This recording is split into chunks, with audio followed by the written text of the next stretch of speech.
नमस्कार दोस्तों, जय श्री श्याम। जैसा कि आपने थंबनेल देखा है, आज की वीडियो में हम बात करेंगे क्वांट म्यूचुअल फंड्स के बारे में, क्वांट एएमसी के बारे में। दोस्तों, अगर आपने कल की वीडियो देखी हो तो कल की वीडियो में मैंने आपको बताया था कि सेबी ने क्या करा है, जो क्वांट एएमसी है वहां पे छापामारी करी है। क्वांट के जो दो ऑफिस है दोस्तों, एक ऑफिस है मुंबई में और दूसरा जो ऑफिस है हैदराबाद में। वहां पे क्या करा था, एक ऑपरेशन चलाया। तो उस ऑपरेशन में ये पाया गया है कि जो क्वांट म्यूचुअल फंड एएमसी है वहां के जो कुछ मेंबर्स हैं वहां पे क्या स्कैम करते हुए पकड़े गए हैं। लेकिन इसी के जवाब में देते हुए दोस्तों, जो हमारा क्वांट म्यूचुअल फंड है उसने सभी इन्वेस्टर को आश्वासन दिया है। अब देखो क्या है दोस्तों, अगर हम बात करें क्वांट म्यूचुअल फंड एएमसी की, तो क्वांट अपने आप में ही एक बहुत बड़ा नाम है। इसने इन्वेस्टर के मन में काफी ज्यादा ट्रस्ट बिल्ड कर रखा है और रेगुलर बेस पे दोस्तों काफी ज्यादा ये रिटर्न बना के दे रहा है। अगर म्यूचुअल फंड इंडस्ट्री की बात करें तो सबसे तेजी से जो ग्रो होने वाला म्यूचुअल फंड है वो क्वांट की एएमसी में ही है। तो बात यहाँ पे ये निकल के आती है कि ये फंड नंबर 1 है,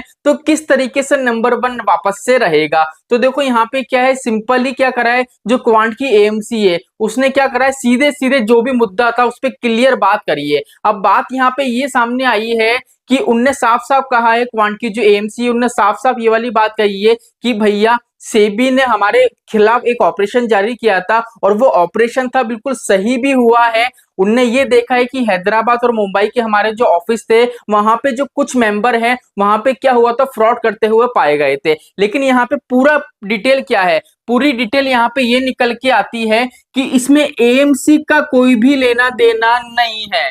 म्यूचुअल फंड में जो क्वांट म्यूचुअल फंड की एएमसी है इसमें एएमसी का कोई लेना देना नहीं है। ये जितना भी फ्रॉड हुआ है एएमसी की तरफ से नहीं हुआ है। पहली चीज तो इस चीज को समझो। तो ये फ्रॉड किसकी तरफ से हुआ है? ये फ्रॉड हुआ है दो जगह से ये फ्रॉड निकल के आपके सामने आया है। पहला आया डीलर की तरफ से और दूसरा आया कोई ऐसे ब्रोकर की तरफ से। उनने क्या करा है, कोई इंफॉर्मेशन निकाली कि ये स्टॉक है, बेटर रहेगा, इसका प्राइस बढ़ने वाला है और सिंपली वहां पे इन्वेस्टमेंट कर दिया। तो यहाँ पे जो गलती परेशानी आ रही है वो डीलर की आ रही है और ब्रोकर की आ रही है, ठीक है। और डीलर और ब्रोकर को देख के तो यहाँ पे दोस्तों एएमसी का किसी प्रकार का कोई लेना देना नहीं होता है। अब इसी को लेके दोस्तों एएमसी ने, जो क्वांट की एएमसी ने, उसने जवाब दिया है, मीडिया में भी जवाब दिया है। एंड क्या कर रहा है, उसने सबसे बढ़िया चीज ये करी है, क्वांट म्यूचुअल फंड में जितने भी इन्वेस्टर हैं, जिसने भी क्वांट म्यूचुअल फंड के अंदर किसी भी स्कीम के अंदर इन्वेस्टमेंट करा हो, उनने सीधे सीधे क्या करा, पर्टिकुलर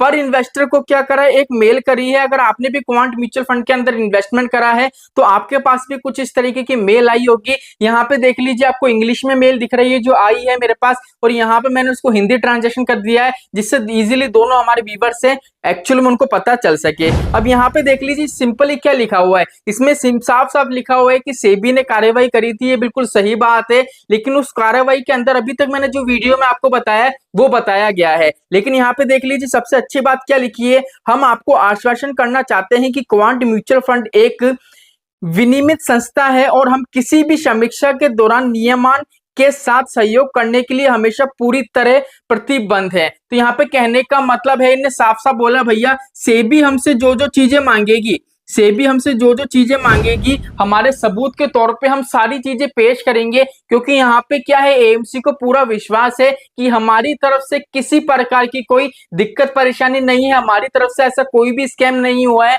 जिससे जितने भी इन्वेस्टर है उनको किसी प्रकार का लॉस हो, ठीक है। यहाँ पे जितना भी स्कैम हुआ है वो सिर्फ डीलर ने करा है और ब्रोकर के माध्यम से हुआ है। अब डीलर है, जैसे मान लीजिए आप म्यूचुअल फंड में इन्वेस्टमेंट कर रहे हो, आपने क्वांट के फंड में इन्वेस्टमेंट करा, तो बहुत सारी ब्रोकर ऐप है मार्केट में, जैसे ग्रो को ले सकते हो, धन को ले सकते हो, आप एंजल वन को ले सकते हो, पेटीएम को ले सकते हो। तो यहाँ पे मुद्दा यहाँ पे ये निकल के आ रहा है, जो ब्रोकर है और जो ब्रोकर है, जो डीलर है, ठीक है, यहाँ पे गलती इनकी निकल रही है कि इनने ऐसी इंफॉर्मेशन निकाली है और वहां पे पैसा इन्वेस्ट करा है, इस वजह से यहाँ पे ये चीज देखने को मिल रही है। तो क्वांट ने साफ साफ देखो क्या करा है, पहली चीज तो ये है, अगर ये स्टेटमेंट दिया है, मीडिया में अपना स्टेटमेंट दिया और जितने भी अपने इन्वेस्टर है उनको पर्टिकुलर मेल कर करके बता रहे, तो कहीं ना कहीं इसका मतलब ये है कि अगर आपने क्वांट में इन्वेस्टमेंट कर रखा है तो आपको किसी प्रकार की दिक्कत परेशानी नहीं है, अपना इन्वेस्टमेंट आप कंटिन्यू रख सकते हो, आपको विड्रॉ करने की आवश्यकता नहीं है।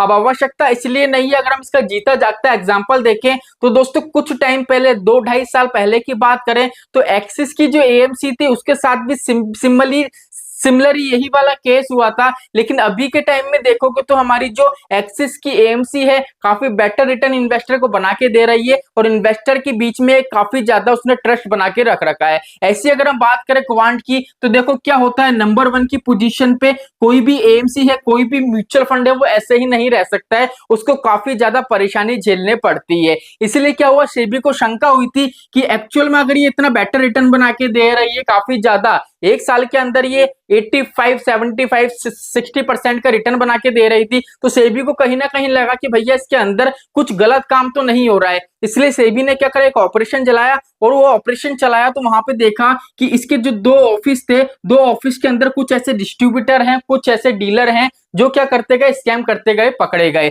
लेकिन इनका ये स्कैम ऐसा था जिससे किसी भी इन्वेस्टर को एक भी रुपए का लॉस नहीं हुआ है। इसलिए यहाँ पे साफ साफ किसी प्रकार की दिक्कत परेशानी नहीं है। अगर आपका पैसा इन्वेस्टमेंट है क्वांट म्यूचुअल फंड के अंदर तो आपको रिडीम करने की आवश्यकता नहीं है, आपका इन्वेस्टमेंट आप कंटिन्यू रख सकते हो। बिकॉज क्या है, यहाँ पे सेबी भी ये वाली बात जानता है कि भैया क्वांट म्यूचुअल फंड एक ऐसी ट्रस्टेबल एएमसी है जहां पे काफी भारी मात्रा में इन्वेस्टर ने पैसा इन्वेस्ट कर रखा है। तो नॉर्मल सी बात है, पहली चीज तो यहाँ पे एएमसी का कोई फॉल्ट है ही नहीं। अगर एएमसी का इनकेस कोई फॉल्ट होता भी तो भी क्या करता, एएमसी इसको बैंड नहीं करता, पेनल्टी तो भी लगाता लेकिन बैंड नहीं करता। ठीक है, क्योंकि इन्वेस्टर के हित में सेबी काम करती है, इन्वेस्टर का पैसा सेबी नहीं डुबो सकती है। अब बात आती है दोस्तों, कल एक स्कैम और निकला था ग्रो ऐप को लेके। तो आज दिन में आपको एक वीडियो मिलेगी 3 बजे समथिंग, उस वीडियो में कंप्लीट आपको बताऊंगा। अगर आपने ग्रो एप्लीकेशन के माध्यम से इन्वेस्टमेंट कर रखा है, मान लीजिए आपका गोल है 15 साल, 20 साल, 25 साल, 30 साल के लिए, आज की डेट में हम कैसे पता करें कि हमारा जितना भी इन्वेस्टमेंट है वो बिल्कुल जेन्युइन है, वो फ्रॉड नहीं है, हमारे पोर्टफोलियो में हमको जो पोर्टफोलियो नंबर शो हो रहा है वो बिल्कुल सही है, उसमें किसी प्रकार की दिक्कत परेशानी नहीं है, वो फ्रॉड नहीं है। बिकॉज क्या हुआ था, कल मैंने वीडियो बनाया था, एक कस्टमर के साथ हुआ है, एक व्यूवर्स के साथ यही हुआ है। उनने क्या करा था, पराग पारिक फ्लेक्सी कैप में इन्वेस्टमेंट करा था 2020 के अंदर। देन क्या हुआ था, उनको एक फोलियो नंबर दे दिया गया था, लेकिन अभी करंट टाइम में जब उनने उसको रिडीम करा तो वो फोलियो नंबर इनवैलिड बता रहा था। तो आज की जो वीडियो रहेगी दिन में 3 बजे, उसमें मैं क्या करूंगा दोस्तों, 3 ऐसे तरीके बताऊंगा जिससे आपका जो फोलियो नंबर उसको चेक कर सकते हो कि आपका वो फोलियो है वैलिड है या नहीं, कहीं आपके साथ भी तो ऐसी कोई दिक्कत परेशानी नहीं हो रही है। अगर आप ये सोच रहे हो कि मैं ग्रो एप्लीकेशन स्विच कर दूंगा, किसी और प्लेटफॉर्म में चले जाऊंगा, तो देखो ये आपके ऊपर है, डिपेंड करता है कि आप इसमें ग्रो एप्लीकेशन में इन्वेस्टमेंट रखना चाहते हो या पर्टिकुलर किसी दूसरे प्लेटफॉर्म पे इन्वेस्टमेंट करना चाहते हो। लेकिन अभी के लिए मैं यही वाली बात बोलूंगा, दिन में 3 बजे का वेट कर लो। ये तीनों चीज जो मैं आपको बताऊंगा इनमें से किसी एक चीज को भी फॉलो करके अगर आप चेक कर लेते हो तो आपको ये आश्वासन मिल जाएगा कि भैया मेरा जितना भी इन्वेस्टमेंट है वो बिल्कुल जेन्युइन है या नहीं। तो दोस्तों आई होप आज की वीडियो से आपको क्लियर हो गया होगा। अगर आपने क्वांट म्यूचुअल फंड के अंदर इन्वेस्टमेंट कर रखा है तो हमको किसी प्रकार की दिक्कत परेशानी नहीं है, हमको हमारा इन्वेस्टमेंट है उसको कंटिन्यू रखना है। तो चलिए दोस्तों आज के लिए इतना ही, मिलते हैं हमारी नेक्स्ट वीडियो में। जय श्री श्याम दोस्तों, जय श्री राधे।